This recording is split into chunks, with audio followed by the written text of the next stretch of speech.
Gaza में युद्ध विराम के बाद एक उम्मीद जागी थी कि लाल सागर, हिंद महासागर और अरब सागर में अब हूथियों के हमले नहीं होंगे।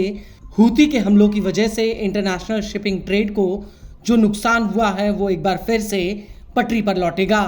एक रिपोर्ट के मुताबिक हूती के हमलों की वजह से शिपिंग रूट के जरिए करीब $1 ट्रिलियन के सामान का ट्रेड प्रभावित हुआ है।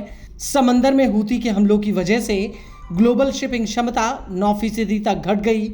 वहीं मिस्र को स्वेज नहर से होने वाली करीब $80 करोड़ की सालाना आमदनी का नुकसान हुआ। रिपोर्ट्स के मुताबिक हूती के हमलों की वजह से लाल सागर में कंटेनर शिपमेंट में 75% और रोजाना 60% की कमी आ चुकी है, क्योंकि शिपिंग कंपनियां अब अपने जहाज़ों को दक्षिण अफ्रीका वाले रूट से भेज रही हैं। हूती अभी तक करीब 100 इंटरनेशनल जहाज़ों पर हमले कर चुका है। लेकिन जैसे जैसे गाजा में इजराइल और हमास के बीच युद्ध विराम टूटने की भूमिका तैयार हो रही है, वैसे वैसे एक बार फिर से लाल सागर पर हूती के हमलों का खतरा फिर से बढ़ता जा रहा है। दरअसल अब लाल सागर में एलपीजी गैस से लदे एक जहाज पर एक बहुत बड़ा हमला हुआ है। इस जहाज का नाम MV फाल्कन है। इस जहाज पर उस वक्त धमाका हुआ जब ये यमन के अदन बंदरगाह से करीब 200 किलोमीटर की दूरी पर था। रिपोर्ट के मुताबिक ये जहाज ओमान के सोहर बंदरगाह से जिबूती के लिए निकला था। रिपोर्ट के मुताबिक इस जहाज पर एक अज्ञात मिसाइल या ड्रोन या फिर रॉकेट से हमला हुआ। टैंकर ट्रैकर्स के मुताबिक इस जहाज पर ईरानी कार्गो लोड था। हालांकि ईरान के सरकारी मीडिया ने जहाज के ईरान से लिंक से साफ इनकार किया है। टैंकर ट्रैकर्स के मुताबिक ये जहाज करीब 31 साल पुराना है, जिस पर कैमरून का झंडा लगा था। जहाज का मालिकाना हक एक भारतीय कंपनी के पास है। जहाज पर एलपीजी ईरान के असालुये में 25 सितंबर 2025 को लोड की गई थी।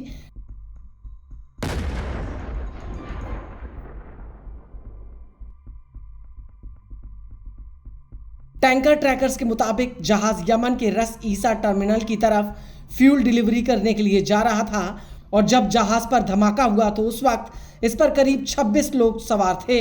हालांकि अभी तक 24 लोगों को सुरक्षित बचा लिया गया, जबकि 2 लोग अभी तक लापता हैं।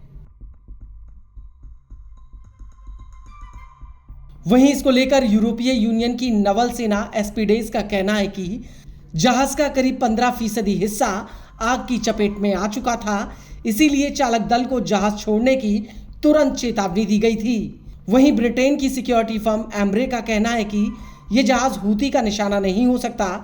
वहीं हूती के रक्षा मंत्रालय के एक अधिकारी ने यमन की साबा न्यूज एजेंसी से कहा कि इस हमले से हूती का कोई लेना देना नहीं।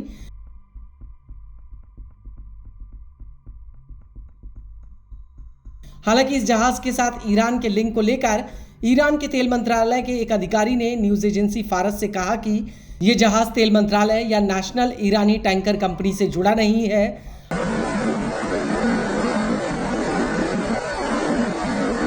आपको बता दें कि हाल ही में अमेरिका के यूनाइटेड अगेंस्ट न्यूक्लियर ईरान ने फाल्कन जहाज के ऊपर ईरान के मुखौटा यानी घोस्ट फ्लीट होने का आरोप लगाया था। इस समूह का आरोप था कि यह जहाज अंतर्राष्ट्रीय प्रतिबंधों का उल्लंघन करते हुए ईरान के तेल प्रोडक्ट्स को लाने ले जाने का काम करता है।